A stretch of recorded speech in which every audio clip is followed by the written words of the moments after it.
Coming up on today's show, I want to run through some winners and losers now that Browns OTAs is in the books. Next up on the schedule is mandatory minicamp, and then about a 6-7 week break until training camp is here, and we've got the 2024 NFL season at our fingertips. But before we get to my first winner and then loser, help us grow the channel by sharing our video. Send it to a friend, a family member, anyone that loves the Browns. And if you share it on Twitter, X, tag me at Matthew Petey, and I'll give you a shout out on a future episode of the Cleveland Browns Report. Joshua Miller, Billy Lingrel, those are some of the OGs at sharing our content over on Twitter. So if you want to get on screen, help promote the channel by sharing it over on Twitter. Tag me at Matthew Petey, and I'll give you a shout out. Now, my first winner coming out of Browns OTAs, which is wrapping up today, Thursday, June 6th, is Deshaun Watson. And this is a little bit of an excuse for me to just update everyone on what we learned from Deshaun Watson, but I do believe that what we saw from the quarterback makes him a winner coming out of OTAs. Even if he was not a full participant every single day at practice, he alternated days of throwing and not throwing at OTAs. The 3 media available practice sessions, Watson only threw at one of them, but in that one media available practice session, we saw a lot of velocity on his passes. It didn't look like he was a quarterback coming out of major shoulder surgery or anything like that. Kevin Stefanski probably said it best that he looks like Deshaun Watson to me. So he's on schedule at the very least when it comes to his injury rehab and where they want him to be and benchmarks at certain times on the calendar. But for him to be throwing today, and I go on Twitter and I see Anthony Richardson is throwing left-handed today, he's righty, guys. Safe to say Deshaun Watson is on a pretty good path to be on the field, not just for week 1, but hopefully we'll see more of Deshaun Watson passing at mandatory minicamp next week in Berea, June 11th through the 13th. The Browns kind of left it open-ended as to whether or not Watson will continue on the same type of throwing schedule when minicamp rolls around, if they'll ramp it up or ramp it down, but hopefully we see more of Deshaun Watson at minicamp. And then my personal goal, sure, you can look at week 1 against the Cowboys being the absolute line in the sand for the calendar. I'll draw it at training camp. I think it's really important and crucial for Deshaun Watson to be a full go, or at least very close to it, at the start of training camp. And for 2 big reasons. One, Deshaun Watson historically has not gotten off to very good starts in his career. Healthy or coming off shoulder surgery, the first 4 games in his entire NFL career, he's got a 7-12 combined record. Games 5 through 8, 12-5. And the Browns are in a very tough division in the AFC North and just the AFC in general. What's happened to the Bengals the last few years when they sleepwalk early on in the schedule? They put themselves quite in a hole. I don't want to see the Browns in that hole. So that's reason number 1. Reason number 2, you've got a new offensive coordinator, Ken Dorsey. It's going to be really important for Watson to pick up the new lingo and the new jargon and language and scheme and whatnot for this offense under Dorsey, who may even be his play caller. So I'd like to see Watson there the first day of training camp ready to roll. First loser I've got after 3 weeks of OTAs, the Kevin Stefanski haters. It's fun to have some creativity when it comes to winners and losers for non-padded practices. But the big news came out yesterday that Kevin Stefanski and Andrew Berry both received contract extensions. We never got, I didn't find details on those extensions, but it doesn't really matter. It's not like their salaries count against the Browns salary cap. So congratulations, first and foremost, to both of these front office members and head coach, because they are well-deserving of them. The Browns, for the first time since '99, have actual stability at the top. Kevin Stefanski is about to become the longest-running Browns head coach since Bill Belichick. That's not good. That's a long time. We're looking at closing in on 4 decades almost of really sad football by the lake. And Kevin Stefanski and Andrew Berry have been instrumental in making it more viewable. I mean, just going to the playoffs 2 out of the 4 years together, a playoff win. The Browns in front of their home crowd, 24-10. I think it's really important for coaches to make sure that people that pay for tickets, which are not cheap, to see a good show, and then also for the Browns to be competitive in the AFC North, something they have not been before Berry and Stefanski got there. And for the first time, they are. Andrew Berry, of course, also getting the contract extension. I mean, you can like, love, hate, dislike the Deshaun Watson trade, but the reality is, I feel like even if Deshaun Watson is a complete bust and it's a failure of a trade and Watson never amounts to anything, the Browns are kind of fine. Like, despite not having some first round picks and $230 million devoted to one player, the guy sent 7 players to the 2023 Pro Bowl, the most since 1988. I mean, the Browns, the 4 years before this duo got together, 14, 49, and 1.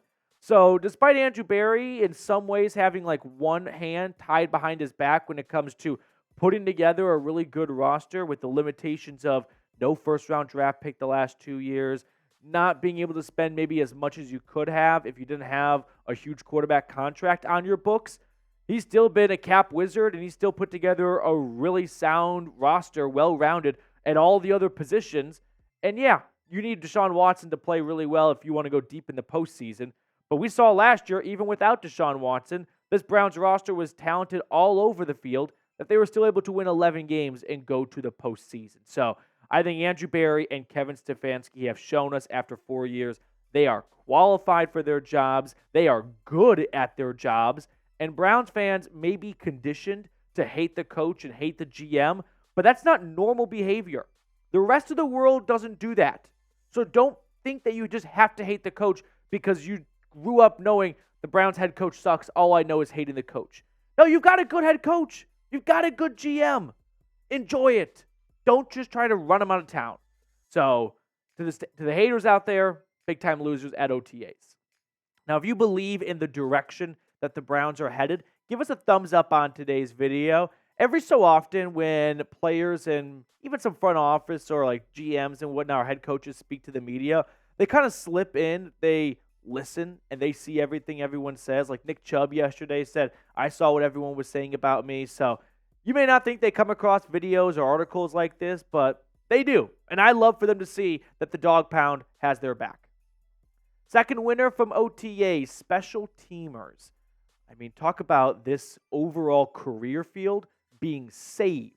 I mean, they were headed towards like blockbuster employee level of we may not have great job security with the way special teams is headed.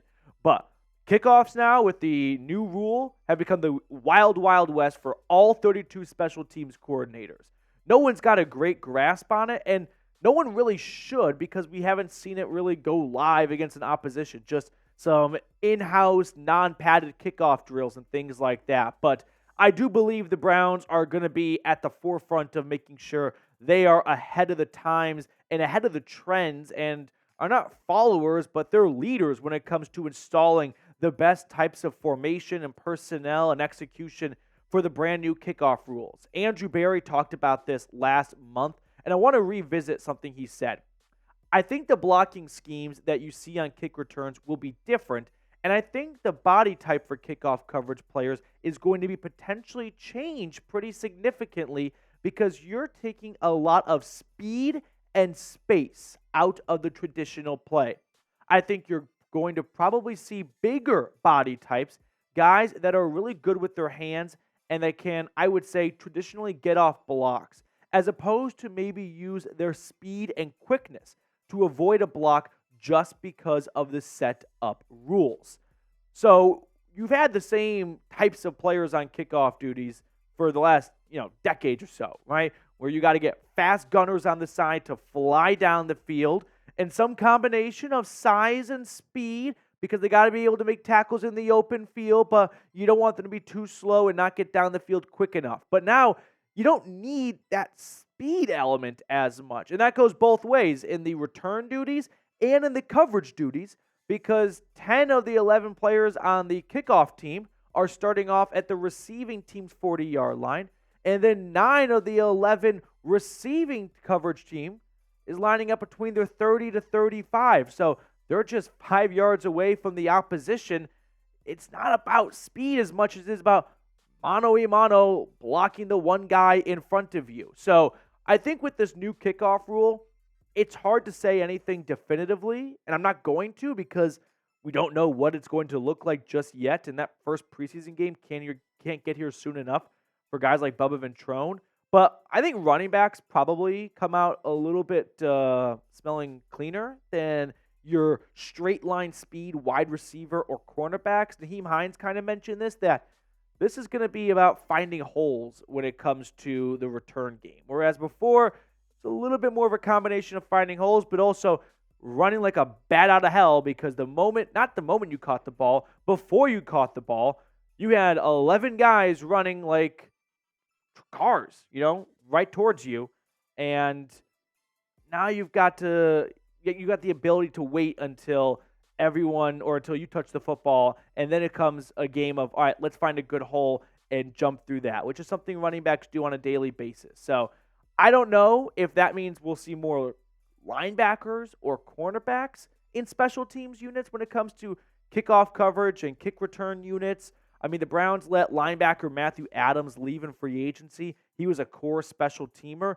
And then they signed cornerback Justin Hardy. So maybe they're looking for a little bit more of the bigger corners, but still have enough speed to get not down the field, but, move quickly. It's hard to say anything with absolute certainty, but I think this is a rough, idea of who comes out smelling nicer than others with the new kick return rules. Now, let me ask you guys some trivia here that we will reveal the answer to at the end of the show. But who was the last Browns player to return a kickoff for a touchdown? Let me know in the comment section. No cheating. And then at the end of the video, I'll give you the answer. Second loser, I'm going to go with the Pittsburgh Steelers. They weren't called out by name yesterday at Browns OTA practice, but in my eyes, they may just have well have been, because Nick Chubb spoke to the media for the first time since suffering that gruesome knee injury against the Steelers in Week 2 last year. And although he did not offer any kind of timeline on a possible return, and he's just taking it day by day, he did give us some good snippets. He's never been a man who loves to run his mouth and spend all day speaking at the podium. He likes to lead by example instead of with his voice. But Nick Chubb did say, quote, "It's not the first time someone has counted me out." And that right there has fed a lot of families in Cleveland optimism and excitement for what to expect out of 24 this season. And the beauty is, when you look at the Browns' schedule, I mean, the first 8 weeks of the season, it's a very difficult schedule. In fact, by some accounts, it is the most difficult schedule in the NFL based on opponents' win percentage from last season. But the Browns don't play the Pittsburgh Steelers until Week 12 on Thursday Night Football. Now, I believe Nick Chubb will be back well before Week 12. I'm not quite sold on it being as soon as Week 1, but maybe close around to Week 3 to Week 4. Never want to bet against Batman. But that gives him plenty of time to kind of ramp up and get his legs underneath him and trust his knees. And that means when Week 12 gets here and he plays Minkah Fitzpatrick and the Steelers, we're going to see one all-time revenge game against the Pittsburgh Steelers. So the Steelers are on official Nick Chubb watch. I can't wait for Week 12. Thursday Night Football in Cleveland. Nick Chubb is going to run all over that Steelers defense. So give me some Chubb love down below in the comment section. But will Nick Chubb be back for Week 1? Give me your prediction. I'm not convinced that it's going to be as soon as Week 1. I think I saw, Jack Duffin does a great job, covering the team, especially when it comes to the salary cap. And he mentioned or raised a good point about incentives in Nick Chubb's contract and how that's plenty of motivation for him to get back on the field as soon as possible, since he did take a slight pay cut to stay with the team this year. And so maybe he comes a little bit back on the earlier side because of those incentives. But to me, I feel like Nick Chubb, he's a pretty bright dude, and I don't think he's just going to be a meathead and go football, money on the field right now. If he's not ready, I don't think the Browns are going to let him back on the field. And I don't think he'd want to go back on the field until he is at least close to 100%. All right, before we look at the final winner from OTAs, if you want to get your hands on a new Browns polo, we've got them available for you, chatsports.com/CLE polo. I put that link in the comments and description of today's video. You guys know I love my polos, so if you want to get a Browns polo with Brownie the Elf on it, chatsports.com/CLE polo. Third and final winner is Cedric Tillman, the second-year wide receiver from Tennessee. And yes, my bias is definitely coming through right now, and I am partially doing this to speak it into existence because I'm just that high on Cedric Tillman as a prospect, and I'm not going to let quiet rookie season completely just remove him from having a really strong sophomore campaign. But when you look at the wide receiver room, I mean, Amari Cooper, among many veterans, did not show up to OTAs. Jerry Jeudy was there for the first week. Don't think I saw him the next 2 weeks, but don't hold me to that. Elijah Moore was not there the first week, and then I believe he was there the second, and definitely there the second, and then possibly the third. But again, don't put a gun to my head. However, Cedric Tillman was there the whole time, and this gives an opportunity for some of the guys a little bit lower on the depth chart to get some recognition and attention from the coaching staff because they're kind of promoted to the first and second team offense since guys like Cooper, Jeudy, and Moore are not there for every single OTA session. And by a lot of accounts, Cedric Tillman has ran with this opportunity to run with some of the first and second team offense. So I've got Tillman down as a winner coming out of OTAs for his ability to step up to the plate when called upon. And then also, he's been mentioned as a potential special teamer this year when it comes to either coverage as a gunner, also as a return man. So we're going to see a lot of testing and uniqueness from a lot of players when it comes to special teams this year. But from a lot of reports coming out of Berea at OTAs, Cedric Tillman definitely came in with some good, I wouldn't say like chip on his shoulder, nothing like that, but just some overall improvement from where he left off his rookie season, which is what you hope to see because that's what happens as you get further along in your NFL career. You're always trying to get a little bit better every single day. So after your rookie season, you hope to see a good jump in year 2.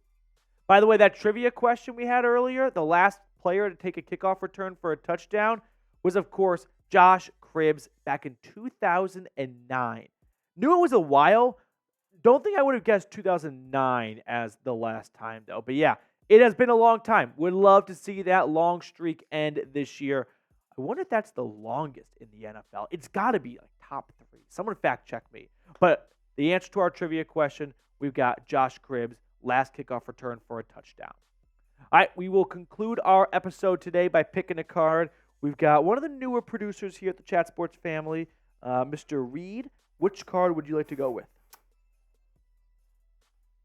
Well, we're young. Let's go with 5 of hearts. I got in your head. You want 5 of hearts? You confident? Yeah. You don't want to change it? If you want to change it, you can change it. 7 of diamonds. Don't change it. Come on, stick with it. I hope. You want 7 of diamonds? You're 7 of diamonds. I'm going 7 of diamonds. I'm going 5 of hearts. I sure hope it's 5 of hearts now. We got this one like 3 days ago, I think. Queen of clubs. Oh, just yesterday. Queen of clubs. All right. Well, we were both off, so it doesn't matter. All right. That will do it for us on today's episode. Thank you guys so much for tuning in. We will sign off and see you all later.